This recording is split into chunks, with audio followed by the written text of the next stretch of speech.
Sosok Irjen Agung Wicaksono yang periksa Kapolda Sumsel Irjen Prof. Eko Indra terkait sumbangan 2T. Markas Besar Polri menerjunkan tim untuk memeriksa Kapolda Sumsel Irjen Eko Indra terkait sumbangan fiktif 2 triliun yang dilakukan Herianti Akiditio.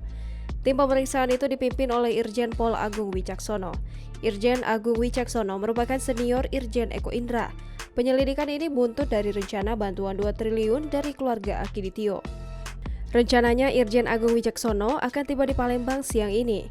Hal ini berdasarkan agenda kegiatan Kapolda Sumsel yang diberikan tim Humas Polda Sumsel, di mana di sana dikatakan tim penyidik internal Polri direncanakan bakal datang ke Mapolda Sumsel di Jalan Jenderal Sudirman Palembang pada Kamis 5 Agustus 2021 siang.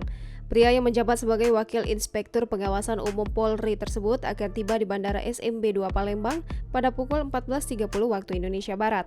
Kedatangannya ke Polda Sumsel akan disambut oleh Wakapolda Sumsel Brigjen Pol Rudi Setiawan. Ketua Tim Itwasum Polri Irjen Pol Agung Wicaksono beserta tim diagendakan akan bertemu dengan Kapolda Sumsel Irjen Pol Eko Indra Heri di ruang kerjanya pada pukul 15.00.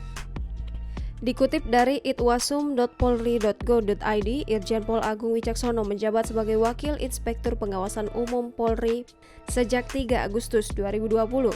Irjen Pol Dr. Andes Agung Wicaksono MSI lahir di Kediri, Jawa Tengah 25 Desember 1964. Lulusan Akpol 1987 ini berpengalaman dalam bidang intelijen dan operasi.